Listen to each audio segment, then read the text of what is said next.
Hi, welcome to an episode of Huge Fans. I'm Liz. I'm Catherine. And I'm Ed. And John. We're going to talk about one of my favorites, Wes Anderson. Love it. On our episodes of Huge Fans, we kind of do deep dives into people that we are huge fans of. So, Wes Anderson. Wellesley Wales Anderson. No, really? Yes, Okay. yes. I mean, that is shocking. Yes. So I'm not surprised what he's would short Wes than that. be short for? Wesley or Wessel? Western? I don't know. I haven't Wellesley really thought makes about sense, it. but the middle name is what's got me. Wales. Wesley Wales Anderson. So, WWA. yeah. And he was born in 1969, Texas. To his mother was, did not surprise me, an archaeologist What? and a realtor. Oh, that's interesting. When you think about some of the The realtor makes characters, sense. an archaeologist makes sense, and the dad was in advertising and public relations. So it kind of makes sense. Now, there were 3 boys in the family. He was a middle child. Oh, something Come you can relate on, to. middle Yeah, child. for sure. I for can sure. definitely feel that bad. And his parents divorced when he was 8 years old, which I think that ends up being an overall theme in almost all of his projects. Oh, that's in interesting some to think ways. about. Yeah. Yeah. So, and one of his brothers, kind of like our family, is, a physician, I don't think in the business at all. And his older brother, no, it's his younger brother, is a writer and does paintings and designs that have appeared in some of his films. So, Almost all. And a couple cameos. That's one of my literally favorite parts about oh, all right. So you'll have Eric Chase Anderson. Eric Chase Anderson. What was the cameo that you loved him as or in? Yeah, initially it was like pretty short cameos. I think only 2 of the more recent ones were longer. A little more substantial. Yeah, so it was in Life Aquatic. He was one of the Air Kentucky pilots. Fabulous. Really? Oh, yeah. Okay, great. And then Moonrise Kingdom is actually, I think, the biggest part. He is secretary to Harvey Keitel's, scoutmaster. It's fantastic. I forget about how much Harvey Keitel there is in some Wes Anderson movies. You're like, oh yeah, he's in that one too. Well, he does do an ensemble type of casting, which is pretty amazing and makes you I think, in a way, more vested into his films because you see these actors that you love playing very different characters. It's almost like a theater troupe in that way. That Yes. like if you go back to the same theater year after year, seeing them doing a new performance of some stock. totally other Yeah. thing, like yes. Yeah, for sure. I mean, definitely, it's one of the themes that run through his work that he's like, oh, this actor really gets what I like to do and keeps using them. Love that. Yeah, Love that. Bill Murray has been in every single one except for Bottle Rocket, his first film. Wow, which that's crazy to think about. I thought was pretty awesome because, we've all known each other since birth and are working together. But he met Owen Wilson, one of his long-term collaborators, when they attended the University of Texas together and were roommates. What? Texas, University of Texas at Austin. So, wow, that is pretty awesome that you got that as your roommate and that you guys clicked to that level. Because Bottle Rocket, then with Luke and Owen, was basically the first film. And Bottle Rocket had that third brother, so it was a 3-brother The meeting third of the minds. Wilson was in it Yes. as well. Wow. Okay, so wait, just refresh my memory. Bottle Rocket was first a short and then a feature. That's how that went down? Yep, correct, yeah. So, I mean, and, I think already, the tone sort of, his look was there, that he was going to be a unique auteur. Right, and- that he had already established a lot of his own visual style was going to just get more and more refined as he went along. Exactly. Now, if you guys hear any rustling, that's because I've got research in front of me. Oh my God, she has the most amazing Wes Anderson book. How many Post-it notes are sticking out of this book currently? I won't get to all of them, but... I mean, Did, there's got to be like 35, 40, 50, 700. Well, I don't know, a he's lot. worth I mean, it. He's worth it. I love it. I appreciate research. Yes. Did any of your research reveal Wes's previous direction of architecture? I was watching something that Yes, but go on about that. I think that's very interesting. Just in as much as you see in his films that architecture plays a character almost, that's something that is part of how he looks at the world. That's something that he studied up on. So it makes a lot of sense that in a visual style, as a filmmaker, that plays a big part of how he frames a lot of it. Yeah. It amazes me too, because architecture in a lot of ways, because, you know, if you're studying architecture, you end up building a lot of models. And I always think of like the correlation between set building and making miniatures being such a part of like, what a natural progression for somebody who's interested in architecture to also find a way to bake that into his work where, you know, the sets are so interesting and he uses miniatures and I don't know. I think and what you just said at framing, or Catherine, you said framing and balance and the angles that architecture, your eye would aesthetically You could Yeah, probably look there's- through the camera lens and go, let's take it one way or the other, switch out lenses. Like that is all going to play into it for sure. Yeah, part of his visual style of being so precisely balanced is probably part of what he loved about architecture and what was interesting to him about that. Well, it's also a lot of his forethought of the framing of something. Like when he's writing the script, he's probably already imagining the framework and the area and how these interactions are going to happen. Because a lot of like that middle framing that he does, or like the very, very balanced one person on one side and open space on the other, he's seeing that as he's writing these things. I'm sure that he knows what he wants to see as he's writing it. Yeah, well, the combination of somebody who writes something and then also directs it, it's then so clearly their vision, right? Because like if you write something and then you hand it off to someone, film is notoriously the director's medium. Right. It gets a lot of change just by what the director decides is important, separate from what the author of the script thought was important. But if that's the same person, now you're really talking like that is your true vision. Yeah, from inception. Yeah. Yeah, which is incredible. And I think that, when you see a Wes Anderson film, it's a Wes Anderson film. Oh, for sure. I mean, if anything, he's become more Wes than, I mean, I think he's leaning into it more than ever. Yeah. With his latest like French Dispatch. But, so we can go back, look to the beginning. But I think so Bottle Rocket, I'll say for myself, did not know Bottle Rocket because I think it was a small indie film and it worked the circuit, the Sundance and those type of circuits. And then the opportunity for him to make like a real feature film. Like a bigger, more widely distributed. That is where I first learned of him, which was Rushmore.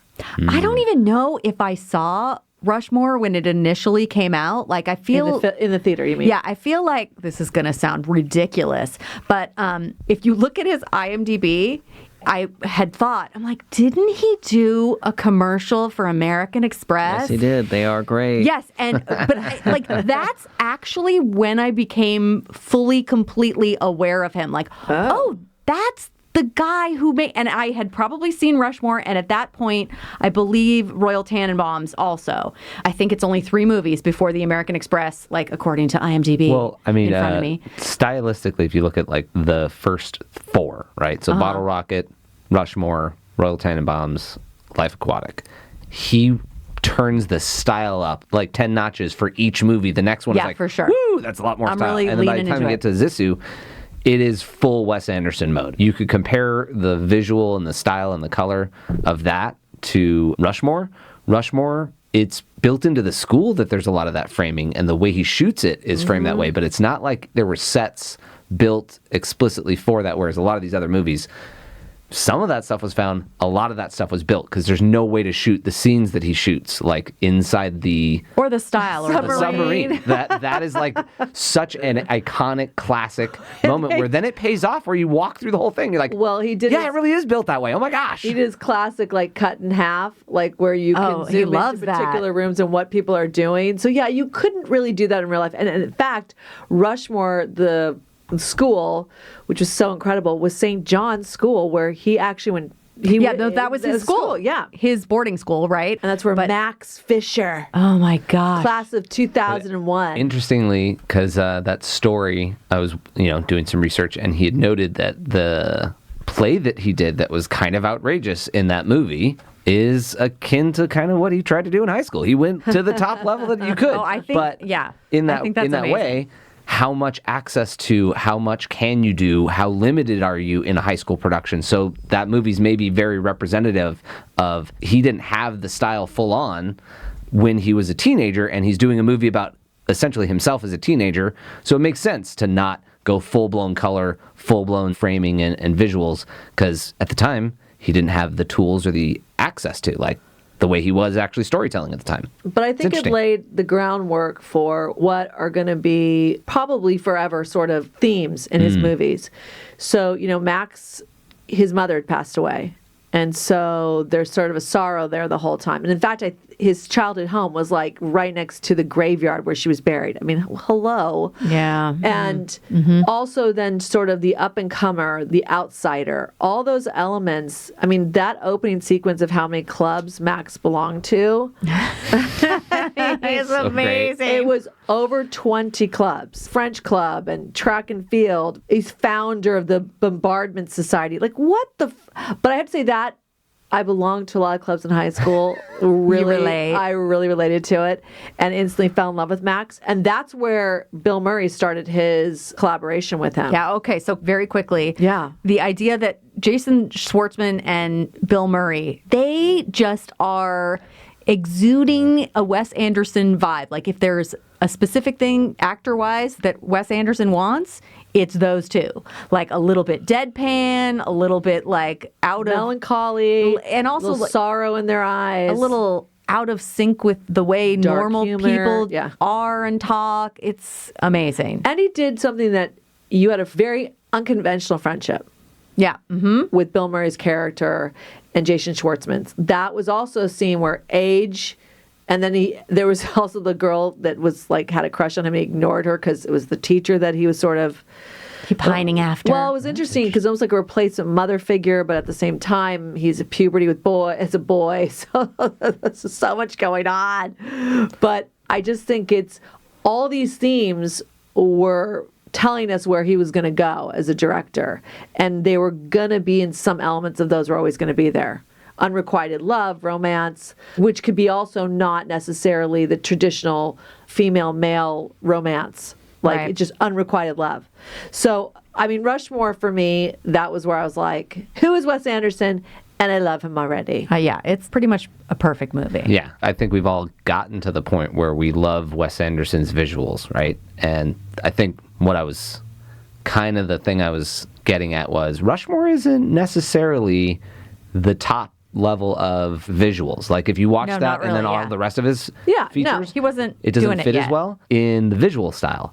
But something that he has kept up since Rushmore, and this is why I'm like locked in on, I know exactly why I started becoming a fan of his, why I paid attention, his soundtrack. The Yes. soundtrack Yeah. almost as a score, because the character Max, it's not like you got a lot of him playing that music, whereas a lot of the times you'll get a song that is, I could hear that character playing that music. This was like almost narration on top of the story. It was telling you about the scene that you're watching, the tone of the scene. So almost like a score. So I started to pay attention a lot to like, I got to buy the album for that immediately and listen to that a lot. And now I got to watch the movie a lot.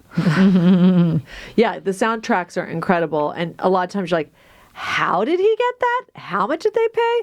But actually, just Rushmore, we have good taste because I think that's considered, it's on some of the best film lists of all time. And the National Film Registry by the Library of Congress has like deemed it like one of the best films of all time. Like Well, it's yeah. it's preserved for all times, which it should be. It's really How unique. shocking that is like second out of the gate. That's what he does. So Bottle Rocket and then Rushmore. I mean, wow. And he put so many Easter eggs in there of things that meant something to him, whether it be a little Charlie Brown, whether it be, I mean, you just want to go like Rolling Stone references, like all these things that you necessarily wouldn't get. I would imagine like that best friend that Max had this huge issue with, that like they, stop being best friends. I'm not going to talk to you anymore. Oh, it's probably yeah. like a real story from his childhood, like someone he's apologizing to through the movie. Maybe. And he types on his mom's typewriter. There's so much sentimentality and like melancholy. It's just like fabulous. But it's just so like the war. Like there's constantly battles and wars in it too. Oh my gosh, which kind of reminds me of like where it's going with like, by the time you get to Moonrise Kingdom, it's like, we're fully into the Boy Scout vibe. It's like, what? It's just, there's elements of it that you're like, you could foresee it coming. The seeds were there. Yeah, exactly. So then the next film, which was, I mean, let's be honest, like I think, I don't want to say it's my favorite, but it's definitely not one of my favorite all-time movie great list. I just did a bunch of great lists, best of the Royal Tenenbaums. It's incredible. Now, you know where I went to go see that? At the Writers Guild. So the Writers Guild has a theater here in Los Angeles, and you can go to screeners, and the director and possibly some of the cast or crew might be there they'll as well. have like a talk back after or whatever. Right. My girlfriend, she goes, I don't know, would you want to go see this? I go, Wes Anderson, and I knew him from Rushmore. And because they're small and independent, there wasn't like a big surge of marketing beforehand. So you're like, I have no idea what this is going to be about, but why not? And it was packed, because sometimes you go to these things and they're not necessarily that full, but it was packed and incredible to watch. I mean, just in a room of very jaded Hollywood industry people, but it was so beloved. And then he came out, and I think Owen Wilson was with him. Alec Baldwin might have been there as well, because he's the narrator. I had no idea you went to this. It was fantastic. How did I not get invited? I You could not jerk. have pulled Oh my Alec God. Baldwin out of a hat right now that he's the narrator. As soon as he said it, I'm like, all of his lines flooded to my brain. Thank you. Yeah. So I just was fascinated then to hear some of the process or the choices that were made from Wes Anderson himself. You could see his mind at work, and you're thinking, okay, this is only the beginning, because this was true. You know, having a theater background, a lot of us, it's like you do the history, the history of your character. What are you going to bring with your characters? The background, the deep bio, the deep bio. background of your character. Character's backstory. Yeah, exactly, the backstory. And I always feel like Wes Anderson shows you some of that, because he usually has flashbacks that tell you maybe a pinnacle moment that changed the character's trajectory or some moment in their lives. And then you just go, oh my gosh, so they're so rich and layered when you know them, you know. So, and this was a big, large family, which I think I could have related to, but very unique. And just the whole idea, I always feel like, because obviously Life Aquatic, you know, Jacques Cousteau, I think the Royal Tenenbaums, I feel like he takes things from like National Geographic, PBS, like the source material of, you know, LA Times, like a featured article on some genius family, some obscure element. It's so incredible. And I will say, Gene Hackman was cheated by not being nominated for an Academy Award for that. How was he not? That seems incredible. I mean, just for that shot with his toe out of his sock. That's actually, I think, a promotional image, so it doesn't count. Yeah, okay. Well, every single scene he did was just incredible. So a little tidbit, a side note, a little knack fact, if you will. That should be a thing that we do. A knack fact? Oh, okay. Our dad, Frank Kilman, was in one movie, and I don't think he was on camera with Gene Hackman. What? So there is a 1 degree of separation to a Wes Anderson movie. Nice. I did not know that. We'll have to go on about that another time, because I'd like to know about it.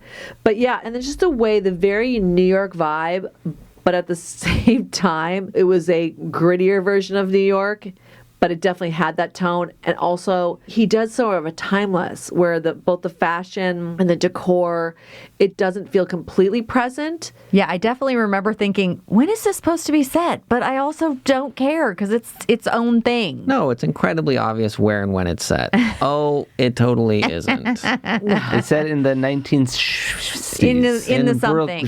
Brooklyn, Somewhere. What? I also feel like some of the books we read in high school, I can see homages to it, like Frank and Zoe, you know, because the Depression is a huge theme throughout his movies. Yeah. Mm-hmm. I mean, and this is a movie I will sometimes forget how serious it can get. Oh, God, yeah. So I will think, oh, I want to watch this with my 13-year-old son. And I go, whoa, whoa, whoa, whoa, whoa, whoa, whoa, whoa. Because obviously Luke Wilson's character. Oh, my gosh. What an amazing performance, too. Yeah. And is devastating to watch his full arc. So you kind of have to stop yourself to go, the themes are adult. Well, because you kind of forget sometimes, because there's such a surreal, sort of cutesy, shiny, fun, colorful veneer on a lot of stuff. Right. How deep things are in his movies. And I've heard him talk about it. There's a really great, available on YouTube video. He talks about his directing. And he says purposefully, at about halfway through, something serious happens. That's That's usually his process of storytelling. And somehow you don't remember that. Some of the takeaways aren't that unless you really deep down think about it, you know? Right. But, you start off with some of the characters really in transitional points in their lives. I mean, including Gene Hackman, who's getting kicked out of his residency and has to move home and fakes cancer. I mean, it is just... And Angelica Houston's character, an archaeologist... Oh my God, I had forgotten that. I don't know how obvious that is. Oh my Well, God, she's on her dig because there's the famous scene. Oh, the dig, right. Yeah, so...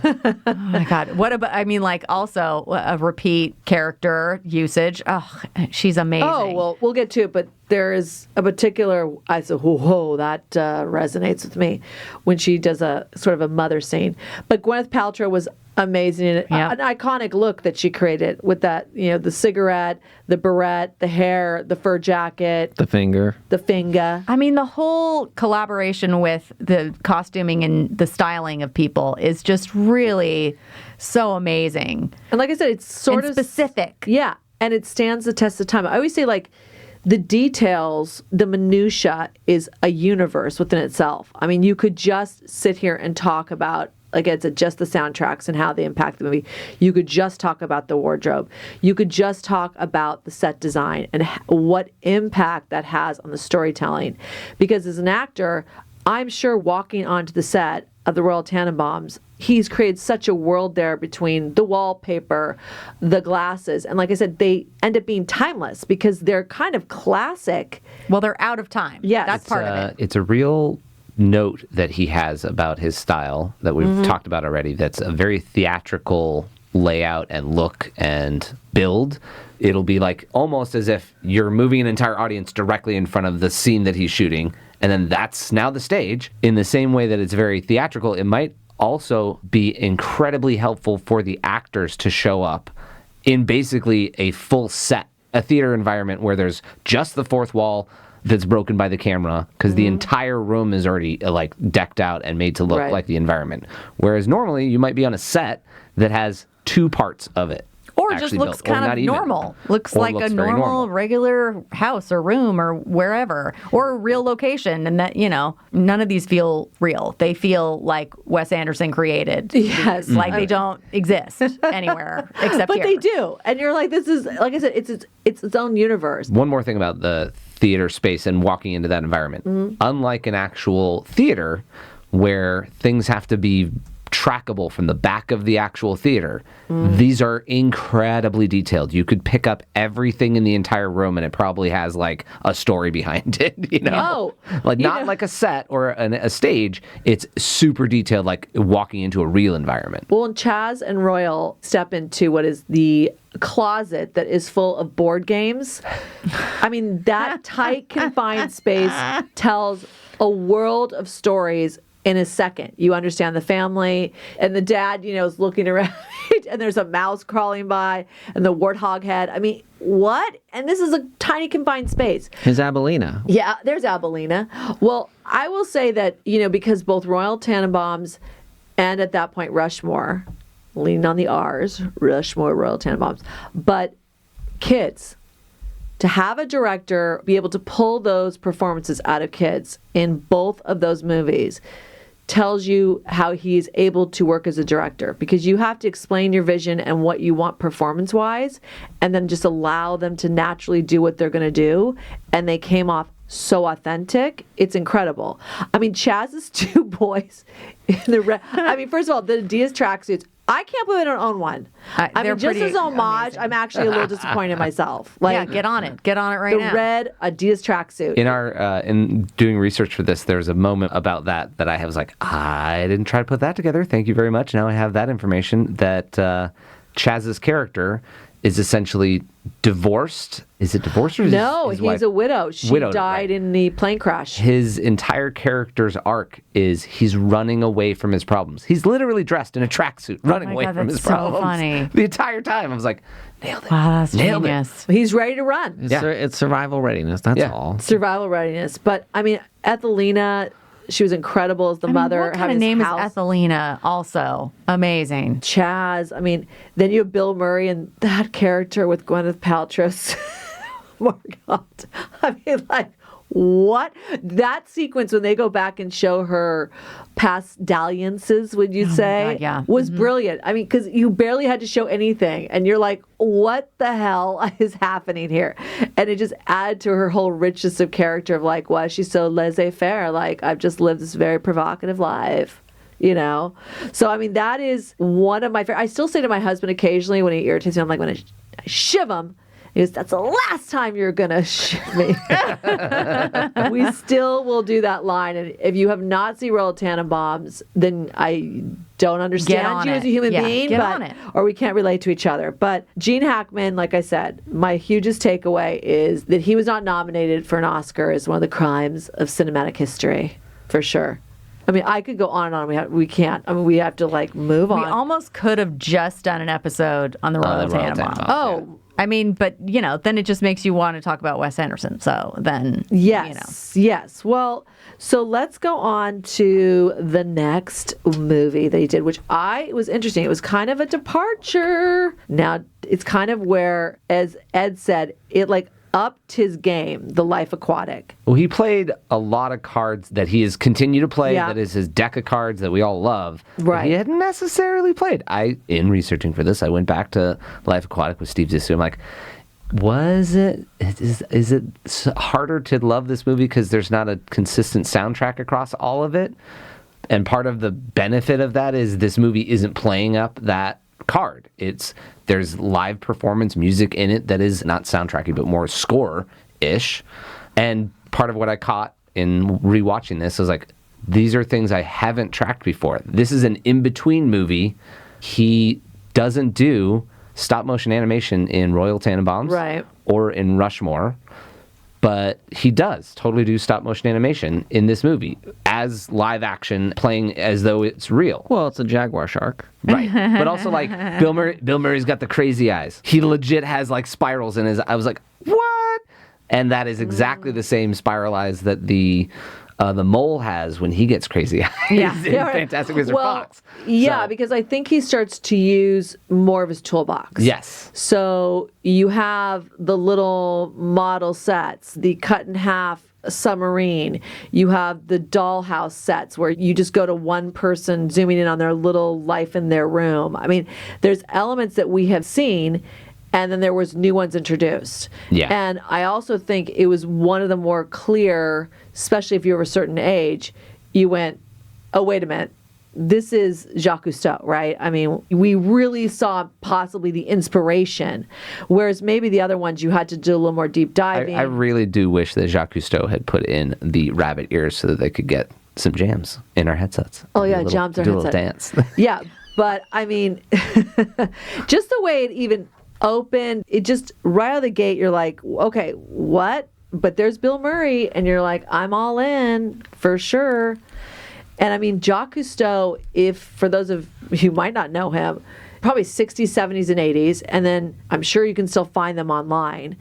He was sort of the first oceanographer, National Geographic. Yeah, National Geographic version of what's going on with the ocean. And Well, it was, I think, just for Jacques, or Yves Jacques, correctly. Because I watched the documentary that came out last year. It was that these were featured film documentaries that were extremely successful. So in a different way than a National Geographic on television or something, it was a much wider audience. It's like a journalistic National Geographic versus filmmaking and like actual cinematography to show off the underwater works. Sure, which is also one of the most fun elements of Life Aquatic, that they are making a documentary. So it's like, and we have Constantly. we're like, we're Everything has to editing be in the filmed. submarine, like, and doing what? Or on the doves boat, and not loops the and boat. audio stuff. That's so great. Willem all those Dafoe, moments. man. I mean, Oh, my that God. is- the actors he gets are incredible. I was just gonna and say- they fully commit. Oh yeah, this is the first time I think Jeff Goldblum appears, Oh, and then God. is a repeat offender. Kate Blanchett. I mean, hello. She's amazing. I think that was the only one she did, though. I don't think she. Still, he got her. I And she was mean- like pregnant or something. The character was pregnant, and she was actually pregnant in real life, but not showing. I think she was just very early pregnant on that movie, ironically, and playing a pregnant character. But you And but why? Why do we need that? Oh, that just gives that character It's extra just- depth it's and an things that extra we can weird think thing that's about for like happening. years afterwards. Thank you, Wes. Yeah, exactly. And I think that, it's, you can see his interests, a lot of times it's like, what was your childhood interest? What has stuck with you? Because you could join sort of like an ocean society. I think our brother William sent away for it. You paid like $5. Well, that was again, Jacques. That was a huge thing. He later did do TV, so you guys are right about that. But yeah, his society Yes. that you could join was enormous. Yes. William, our older brother, was of the right age. And I remember, you wonder if it still exists in Mom's house somewhere, but it was like a membership card. No, it probably does. And he got it, like, because you sent away for you had to, I think, maybe even fill out like a questionnaire and like $5. As long as it wasn't like box tops of cereal, because we ain't getting that cereal. We're never getting those box tops. We can't join up. Yeah. But I do think this was one of the ones that had critics a little like, what in the what? What is he doing? Yeah, but he's stretching his muscles. He's challenging himself. I mean, that scene where they're all going down, like he's Jacques Cousteau to like go. Oh, after the film festival. Yeah. I mean, Now, because in a classic Wes Anderson move, he starts with that and then ends with it, and two very different feelings from those two walks. Yeah. Oh. Interesting. Yeah. Oh. Because didn't he lose the first time? Well, he didn't lose. It was just not received well. Yeah, so there was he's a vibe. angry. Yeah. People are insulting his hearing. They were leaving. starting fights. And then at the end, it's, full Returning welcome hero, celebration, yeah. returning hero, yes. Yeah, and I mean, then you have this shark that no one believes exists that killed his partner. So he's grieving throughout and also being doubted, and his business is in jeopardy. Then you have the scene where they have to rescue Jeff Goldblum. I mean, Oh my God. then you have Owen Wilson again, a very unique character that comes in to find his father, like that accent he did. He's from Kentucky. And I love Bill Murray doesn't. I don't know if he ever takes full paternity like acknowledgement of him, does he? No, as a storyline, I don't think he does. Well, I mean, that is a very convoluted knot of storyline that progresses, because you end up, he's sort of taking it. Then Angelica Houston pulls someone aside, is like, well, he shoots blanks, so probably not. Right. And also, he knew about you from the beginning. Known about you the whole time. Yeah, And then, so he's, I let you call me Stevie. yeah. But that's not a good nickname. Yeah, they work on another nickname, but then he dies, and then maybe Wow, John, more fully, spoiler. How dare you. well, Yeah. At this point, there's tons of spoilers because we're going on deep dives. So just watch his entire library, but we're not spoiling too much. But yeah, I think that then sort of also going back to what you said, Ed, when you had these animated elements of it that had never been part of it before, that kind of took you out of the realism of it. If there was any criticism, it was the beginning of that direction where he was really leaning into it much more heavily, the surreal and the out of time and out of actual reality, not caring about whether or not it looks real. Right. But the actors are so committed that you stay on the journey with them. Oh, for sure. Right. I mean, just the running shots. There's always a little of Apocalypse Now and that escape scene. Well, I mean, Ping Island or Little Ping or whichever one it was. Oh, yeah, I mean, that right. whole situation for sure. Crazy. It's too much. And just, the budget. I mean, the Jeff Goldblum's whole setup. One of the versus best his. moments. Oh. One Is of that the my best. espresso machine? Yes. Just watching that, he's like, and he's like enjoying the espresso. He's like, is that how did you get my espresso machine? Everybody moves on. I think it's also, Jeff Goldblum and Bill Murray, these characters that he allows them to play, and there's a lot of actors, that they show a vulnerable side to themselves and also not too serious. Like there is an element of where you really can start to have fun with them, and it's like Bill Murray actually in Rushmore should have been also nominated for Academy Award. I mean, that was a tour de force, coming back out in some ways hadn't been around a while, and surfacing in such a serious character style as opposed to like a sillier style like Bill Murray. When he has those twin boys and in the backseat, dad, and he reaches back there and starts to strangle them. I mean, Well, no, that's in reaction to they get in the car, immediately adjust the radio and AC up to like 12. oh my God, it is. It's the best.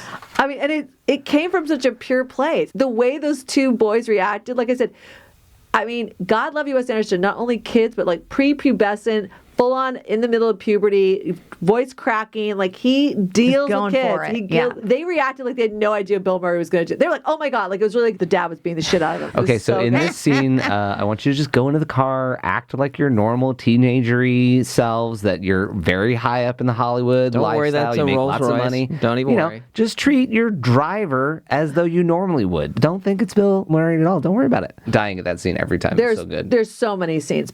All right, now I'll say one of my favorite movies in his entire catalog. No matter what time or day or night, I will stop and watch a couple scenes and try not to get sucked into the whole thing, no matter where it's at with it, is Darjeeling Limited.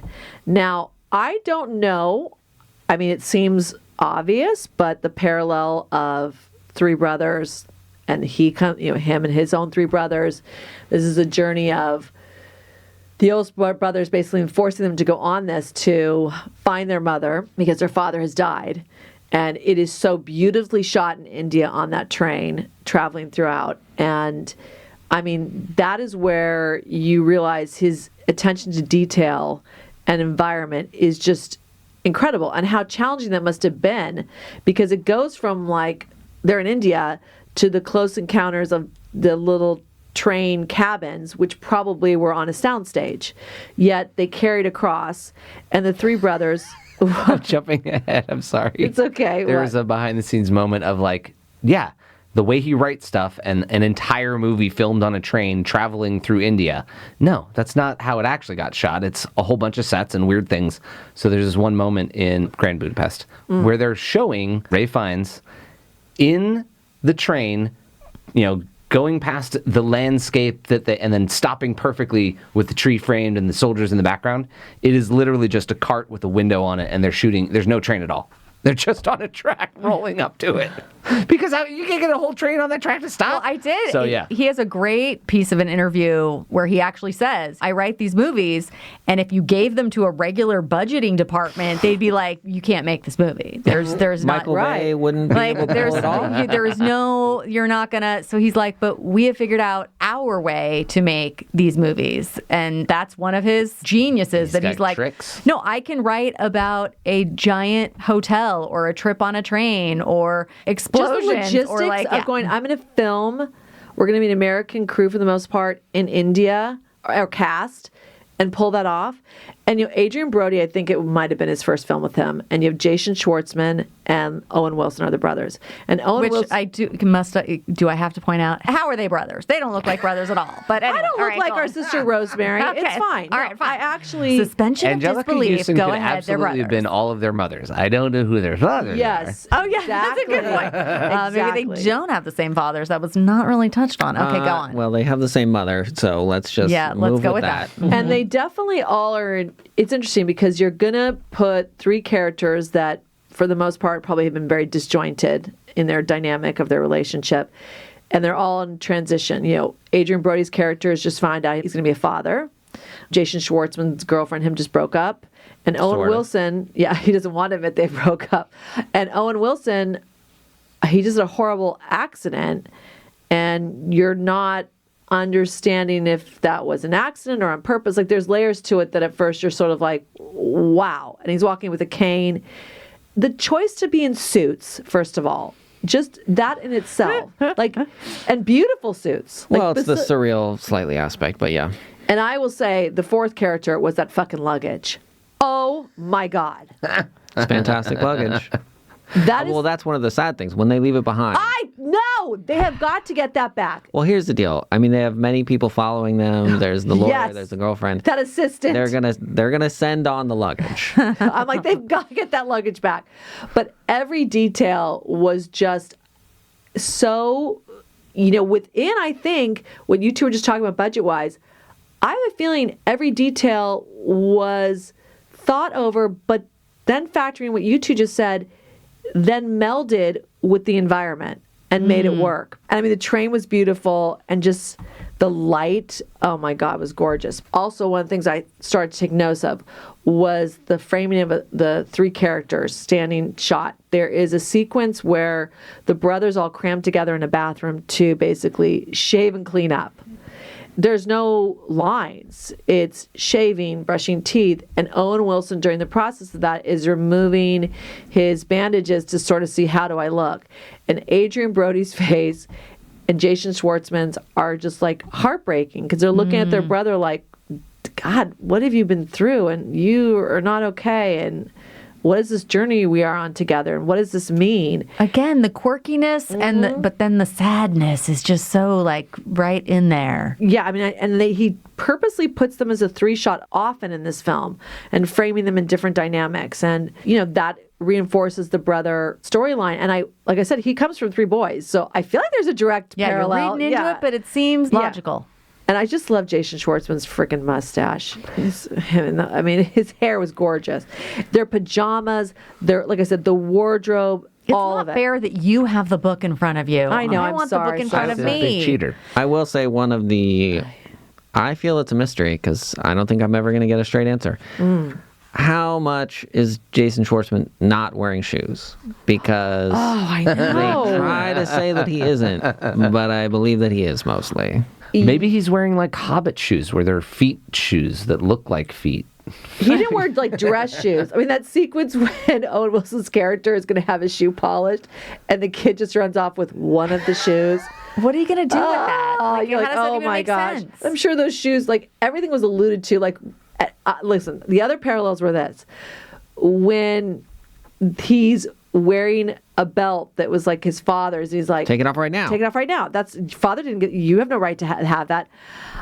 I'm always like, oh God, our family, like, there is something to do with like family, historical items that someone takes and someone maybe didn't have full clearance to take.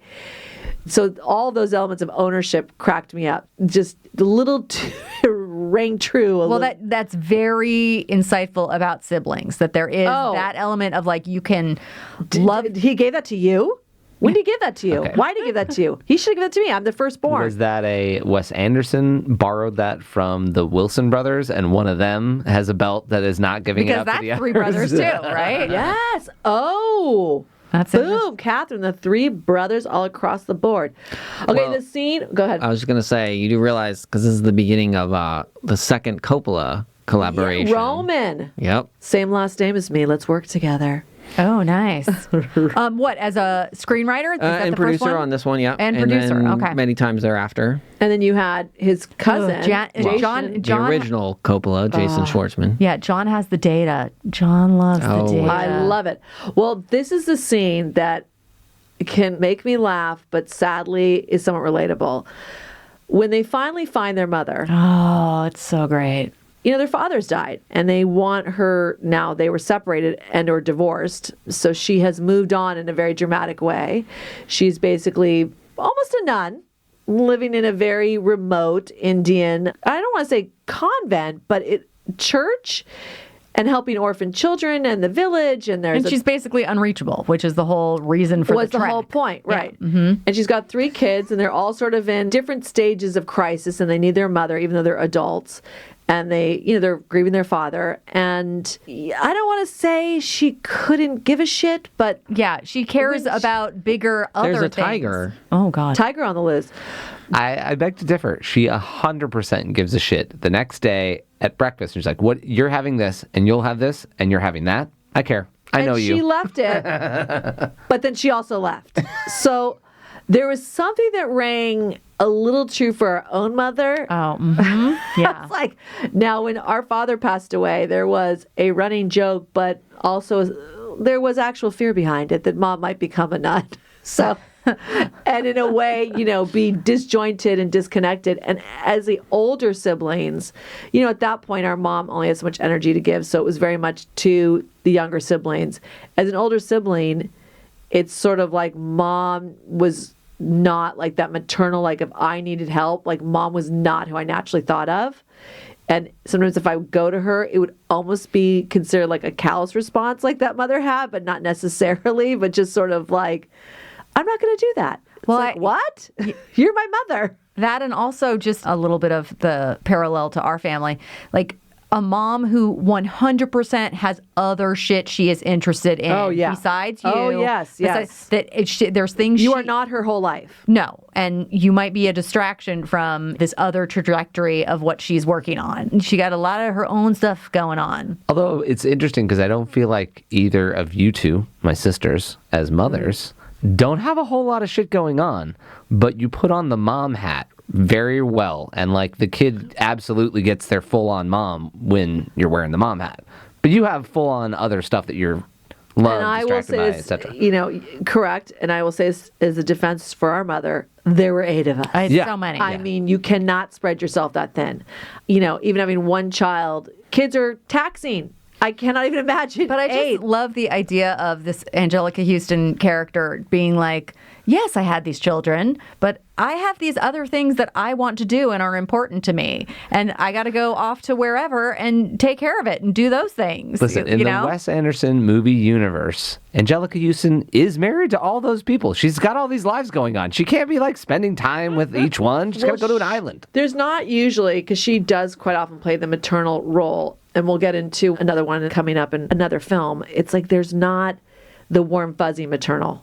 Well, it's a push out of the nest. It's kind of like strike out on your own. And very much what you said, Catherine, they have their own interests in their own lives. Yeah, but I would also say that's part of the Wes Anderson actor performance. He likes something that is a little more friction. Yeah, or not. That's design. Yeah, story design. There's friction, but the performance is a little bit sort of flat and not a lot of affect. You don't agree? I don't that's what care about that. I think it's really interesting because look, actors can do 1,000 things. So you would have to make sure that they are doing what you want.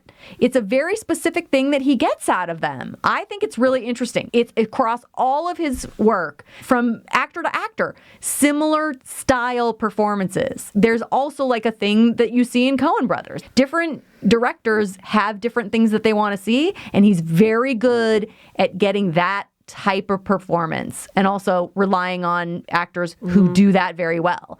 We can jump around a little bit. Edward Norton. He has such a huge range, but when he's doing a Wes Anderson movie, he's doing a very specific thing. I feel like flat affect, mild, a little bit monotone. The pace is a little bit strange. Most of these actors you've seen in 1,000 things, they don't do that. That's not their vibe and how they do things. It's very much they do it in this. Well, it's a hyper realism maybe. But so just to wrap up Darjeeling Limited, I do think it's one of his most personal ones. And there are, like I said, there are parallels you start to draw in it.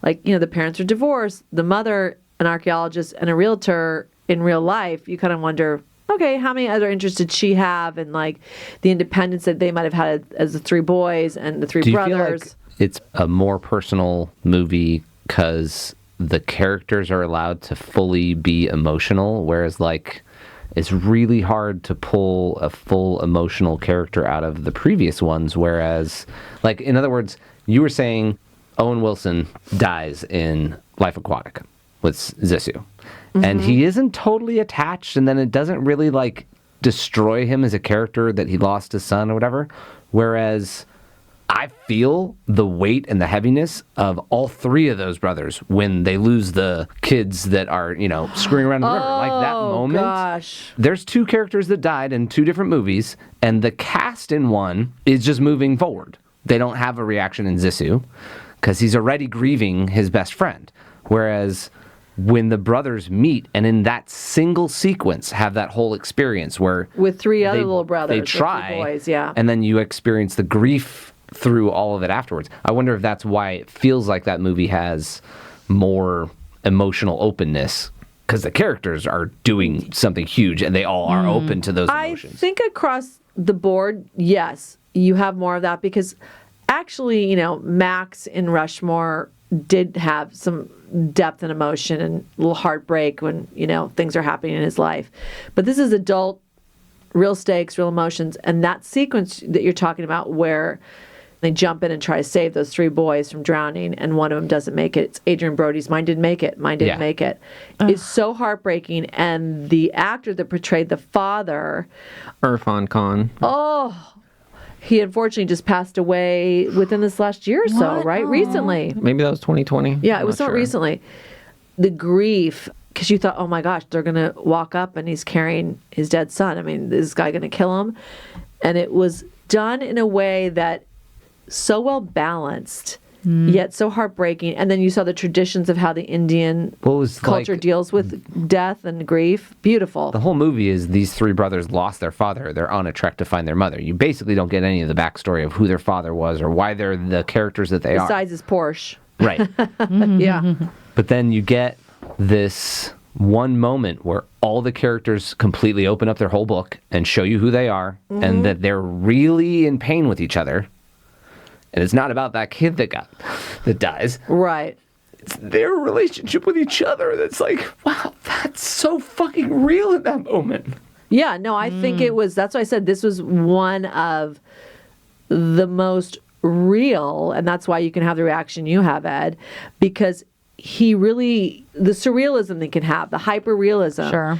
There were true moments in this film that peeled back and allowed you to feel real emotions. So one of my favorites, I love it. So then he did a real departure, like almost like a left, like no one would have seen this coming, but at the same time, he had to have been working on it at the same time because this type of film, which was so different, The Fantastic Mr. Fox, just its style, stop motion. Oh, it's takes so like time-consuming, years to do. Like he could have done 2 other films in the time period. And obviously we'd seen little indications, but this is kind of similar to Tim Burton with Nightmare Before Christmas. It was like, what? What an interesting parallel. Yeah, I hadn't really thought of that. Yeah. Yeah. I mean, to go from live action, very stylized, but live action, to then do an animated thing out of not left field, I but feel you know. an even further separation because there's a lot of, and I'm sure we'll do an episode of huge fans on Tim Burton, Tim Burton. 100% Tim Burton. Mm-hmm. but the I have a lot of the books on vibe him, of too. Tim Oh, Burton's stop with the books. I'm so jealous. Tim Burton's visual vibe definitely already had a weird dark tone, kind of messed up, not sure 100%. And then he goes, oh, full animated version of that. Sure, yeah, 100%. Yeah. That was like, that came out of nowhere. I thought you were done with animation. That's what you did in school. Now you're directing. Whereas this one was like, there are these touches and moments in earlier movies that he used as a style element, but then the whole thing's that style? I mean, if there's any director who could do that, it's Wes. Yeah. Just go Well, 100% and he style. didn't write it because Yeah. this is his. I think there is another one coming up in the works, but this was Well, an adaptation of a Roald Dahl is what you mean. Right. So not an original story by him, but yes. but the path before seemed like that's all he was going to do. His own original material. Right. Yeah. So that was incredible. So this is one I have watched with my son. It's just so freaking crazy. And the What, Whack-Bat? yes, I mean Meryl Streep, George Clooney. I mean the voices are insane. I mean the story is just kind of I'll say this. berserk. If that was the only Wes Anderson movie you got to do, man, that just had to be the worst phone call that you got as an actor. Like, oh, I'm going to do Wes Anderson animated. You only get to Oh. record your voice. Sorry. No sets for you. Oh, is there not a George Clooney performance in any other feature? I don't mean, think so. Only animated. Okay. I will also say this is correctly Eric, his brother. The 2 major roles he's had are Moonrise Kingdom and this, because he is Christopherson. Oh, really? Ryan Yeah. Christopherson. Annoying. What? The He's very he's perfect. Christopherson. Yeah. That, He's so good. Oh, God, that whole dynamic of jealousy, which I also could relate to, because in our big family, bizarrely, we would allow people to, like, move in for periods, and they were always, like, the favorite for some bizarre reason. You're like, get out! Well, we also got, in some ways, a more intense Max Fisher from Jason Schwartzman in this. Yes, yes. No, and there's so many, the 3 different farmers or whatever. farmers. Oh, yeah. Well, one was a butcher, one was the cheese rat. I mean, Unspogus and Bean. oh, just, yeah. But that, like I said, was such a departure. But at the same time, he had to be working at it almost simultaneously overlapping is incredible to think about the different type of like brain and visual that he'd have to be incorporating at that time. Yeah, for sure. And then also, like, you're not stuck with some real world parameters of like, oh, we're going to shoot in this location so that it's going to look this way. No, I'm going to style it up because I'm Wes Anderson. But like, no, we're going to completely make everything from scratch. Perfect. Now, Moonrise Kingdom, I feel like he kind of came as from a very West place, was like, oh, this just seemed like, well, of course. So Moonrise Kingdom, which, the overall tone, especially in our family, we all could relate, is to the Boy Scouts. Yeah. Or the youth camp, or I want to put it like, because I think that kid, that's all he wears is his uniform pretty much through the whole movie, right? Well, you get some of those flashbacks when he's at the boys' home and, wearing like his James Dean outfit, And I do love the adults in the full uniform as well. Like, that's always like my Which favorite. I currently experience now. It's so weird. My son is a Boy Scouts, and some of the dads are Scout Masters, right? It's called? Yeah, Scout look, this leaders. is heightened reality. It's Of course. more than it has been for a long time. Baden Powell might have looked like that, but it's been a while. Yeah, they tried to get my husband to do it, and he flat out said no because of that. Because these dads will show up, and they're in the shirts, and I don't. None of them realize they should go one size up. Everybody's so tight. It's No, so they did. tight. And then they washed them and they then they're shredded. like, yizers. Well, our son is like, we can't even keep up with the pants with the growth spurt. But Bob Balaban as the narrator. Oh my God, She Bob flipped the page. I had Balaban. to switch the subject. I'm sorry, but Bob as such an Balaban. incredible narrator. I love him so much. Bob Balaban is amazing. Corn Oh wait, before was surprisingly sweet. And do we think this is a made up place where they actually New Penzance? Yeah, Well- it's not actually real, John. Well, but again, it's also for someone in Texas, the fact that there might be some love for New York is like, oh, okay, I get it. Yeah. But this, you realize, Martha's Vineyard, there are tons of islands off New York, and you're like, okay, yeah. So it's not specifically one of those, but that was the inspiration, like a Cape Cod, a Montauk, like those type of vibes. Okay, yeah. Because at first I was like, where is this supposed to this? be? Yeah, it doesn't exist. the tidal inlet, I do have to like the just Choctaw one of my Trail. It is very much a Jacques Cousteau landbound documentary style. One of my favorite things is Frances McDormand with Oh. the bullhorn, like, come down for dinner or whatever, like, come to that. Oh my That God, house that was is great. The little boys, Bill Murray just being a crazy man. so good. Counselor. And once again, lean into like tons of kids. A lot of kid two performances. leads are to be able to cast those two leads that they can hold the whole film, your attention, and their burgeoning love story with earnest that you believe it is incredible. So I don't want to break anyone's minds, Okay. but I do have a theory about Wes Anderson's movies that you can pinpoint a specific age that he's telling the story about. The story's being told from a specific age. So like Moonrise Kingdom is a preteen. It's not a teenager yet, can't fully have the emotions. Rushmore, full-on teenager movie. There aren't really adults that you have to pay attention to. The main storyline is the teenager. Right. Then Royal Tenenbaums is like early 20s, because that's all the kids and the trauma and drama that they're going through. Then there's like a mid-30s one. Then there's Zissou, who's in his like 60s. He has like this... Well, Royal Tenenbaums, you kind of catch the siblings kind of right at that like mid-20s to 30s. Mm-hmm. Yeah, it's interesting because it points to how he really does have such a specific point of view when he's making a movie of like who this movie is about and what their point of view is. Grand Budapest, right in your mid to late 40s. There you go. Not to come back to Moonrise, but the music that he uses, that like introductory suite of like, and now the bassoon from Benjamin Britten. It's real. I loved it. As we've already talked about, I love the music always, but that was also a fun new way of doing it. And it goes to what Ed said, soundtrack, or Catherine talking about set design and hair, makeup, costuming. As much as this is his vision, it's Wes Anderson films. His cast and crew and the his crew, team. his team that I know he works with the same team. He's one of, and listen, most auteurs do. They find their team that can deliver the vision and they get them, yeah. and they usually do stay with them. And I do think Moonrise Kingdom was one of those ones.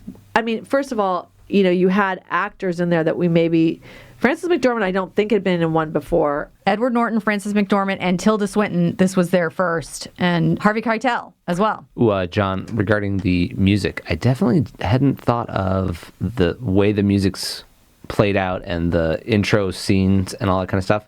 It sets the entire movie up for a Peter and the Wolf vibe and storytelling. Like a modern Peter and the Wolf. Yeah, for sure. I was going to say on Moonrise Kingdom, the other one I was kind of surprised to see him, but he was awesome, was Bruce Willis. So yeah. incredible. Oh, he was amazing. Again, adult uniform. Amazing. Drinking that beer out of a short glass. I mean, Having the affair, that whole overline and with the white socks. And it's always layers and layers and layers. I mean, that's usually what it is. I mean, visually, storytelling, character development wise. Okay, so who in Wes Anderson's life at some point, hopefully still alive, 20, 30 years older as an adult, is like, is that me with the white socks? Are you making fun of me? Oh.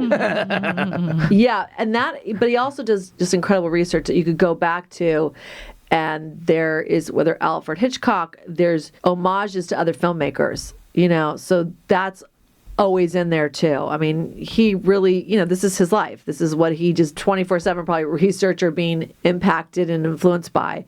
And I just think this was one of those ones where you're just like these adult campgrounds, but that's the other thing, cell phones don't really exist. There are these weird little, drop in time where you're like, okay, this is current time, but they've stripped out a lot of the modern elements of it, so they're not going to intrude with the storytelling. So it's really fascinating. And that was beautifully shot at the end. It's like, what's going to happen to this little kid, He's so earnest. Come on. I loved it. He's going to become a filmmaker, obviously. Right. And, because of my own Boy Scout experience currently. And, Catherine and I went to these camps that were... Well, speaking of Lord of camps, the Flies, that's an overall theme in this too. Yes, for sure. But speaking of camps, I mean, the Jason Schwartzman cameo as that quartermaster. Oh, and yeah. also going to be the minister. Serious.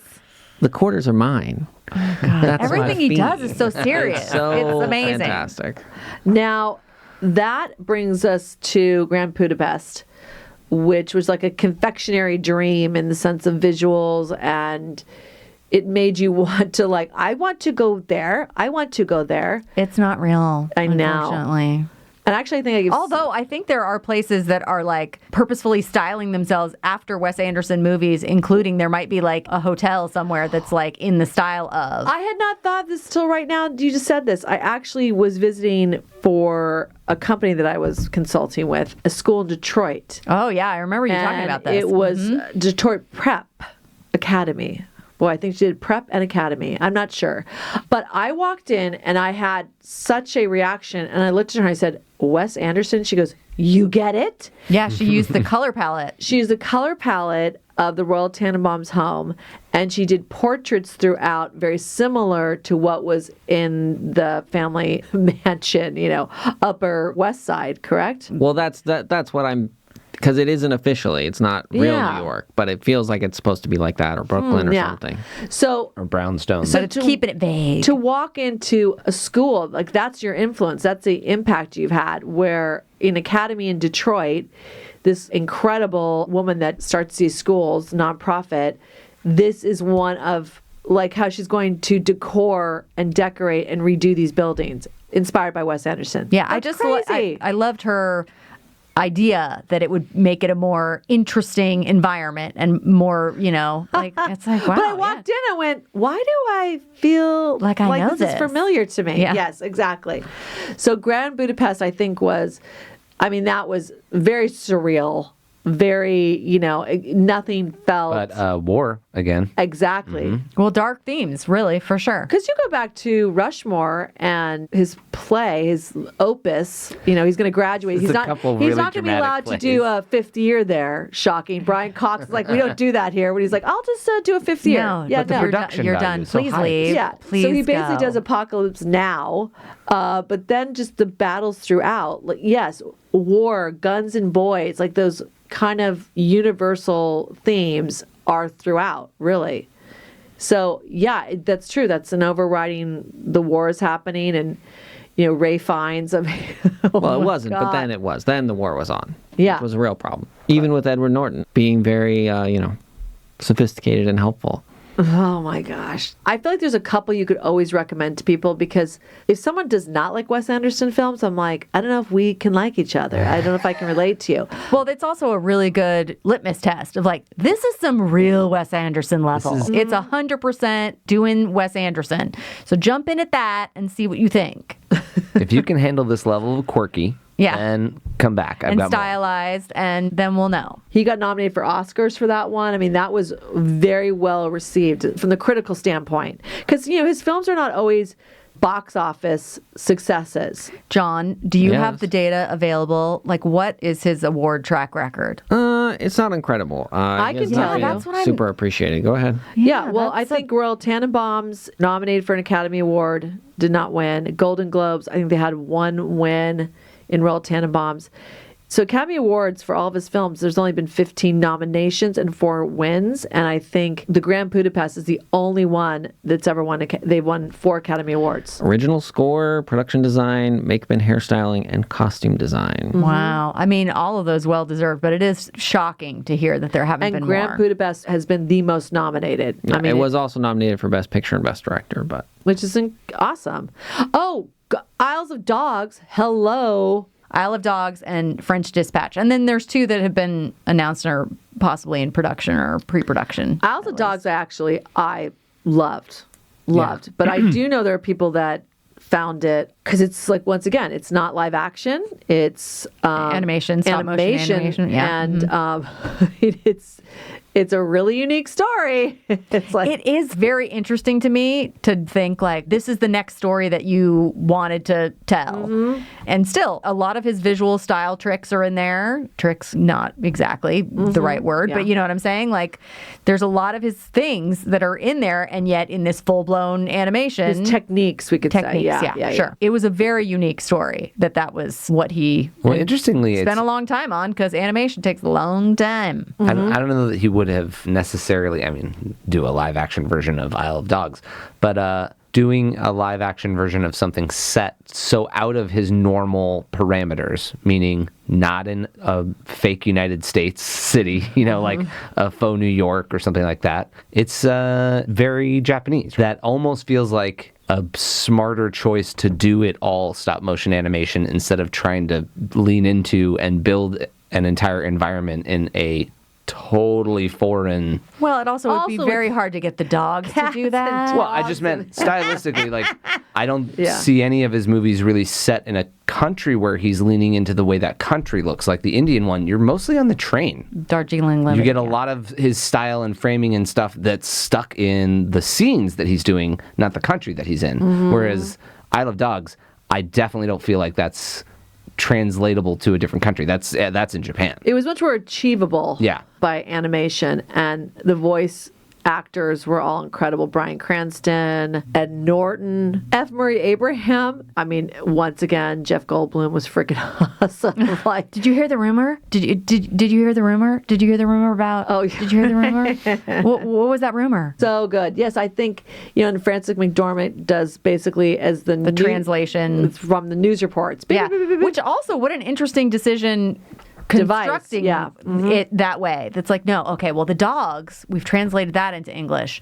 Nothing else except if you get it organically from a translation via the media or whatever. It's like, wow, oh, that's very interesting. That's probably one of my favorites as well. And another one I can watch with my kid, and it's the themes, although mature through that lens of animation, aren't as necessarily jarring. Yeah, it was awesome. And then the most recent, French Dispatch. It's very Wes Anderson, and I highly recommend everybody seeing it if you are a fan of his. But it is an interesting device, I feel, where it is a lot of character-driven story. Vignettes, kind of. Vignettes, yeah. Well, yeah, because it's, these short film movie compilation things that people are doing now have an interesting feel. And so this has an overarching framework that it's working in, but otherwise it's very specific stories that you're only telling for a portion of the movie. and what sews it all together. Yeah. A little anthology-ish. Yes. for sure. Yeah. But, if you like Wes Anderson, there's so much to take away from it. And Bill Murray's presence in it. Presence is a good word. So it was interesting. I was reading some Reddit stream where it's like, has Wes become too Wes? It's like, oh, shut up. But I do think it's him as a filmmaker and as a creator challenging himself, pushing all the techniques that he is so well known for. And like I said, there's something to be said. You have these directors, whether it be Tim Burton, whether it be Steven Spielberg. Michael Bay. I'm very helpful. Well, yes, definitely Michael Bay. But you have some of these filmmakers, as soon as you see the movie, it's their aesthetic. It's them. It's funny because I think you were struggling to find people that fit that category because it's actually not that common. I mean, for a director to be so easily recognizable from their work, because a lot of directors, they're amazing and do really good genius work, but it sometimes can look like other directors. They're not so distinctive, particularly from movie to movie. Like they've done something really distinctive in one movie, but they don't do it in another. So, you're not going to look at them and go like, oh, they have their specific style that they always, always, always do. Or he does. It might just be easier to grasp that particular director's style. Like, Christopher Nolan, not particularly easy to grasp his style, but he has a big presence in his films. Like, oh, you're in a Christopher Nolan movie. He puts his stamp on it. There's a big feeling to it somehow. Yeah, and I also think, how many filmmakers get to make 10, 12, 14 films. I mean, that's the other thing. They get hired. Write and direct. Right. Which Or is a they big get hired combination, into a franchise, which the franchise is going to take over. And they can put a little of their flavor on there, but it's got it's its not own completely look their and own vibe vision, and right? whatever, yeah. So to have a catalog of 10 to 12 to 14 films for someone to look at and go, oh, Scorsese, yeah, I get the overall, like you can tell his vibe, whether it be camera angles, soundtrack, styling, the cadence of the dialogue. Sure. For sure, Wes Anderson has talked about in interviews that he does have his own things that he leans on that are repeated in different movies, and he doesn't mind that people recognize, like, oh, that's something that you do. He's like, well, that's kind of baked into my work and what I like, and I can't undo what I like and how I like to do things. But he does say, but I hope that each one is different, which I think they are. They are. So it's in the same way he's doing some of the same things, he's doing them on different projects and in different ways each time. His variety of films allows him so much different storytelling and different styles of telling stories, even though he stays within his visual storytelling style. I'm just having a funny thought of like, those movies aren't sequels of each other. I would not want to watch 7 in a row of Wes Anderson directing, Fast and the Furious. The first one would be amazing, but I kind of over the framing by the 5th movie. All right, well, he's got 2 coming up that are in the works, Asteroid City and The Wonderful Story of Henry Sugar.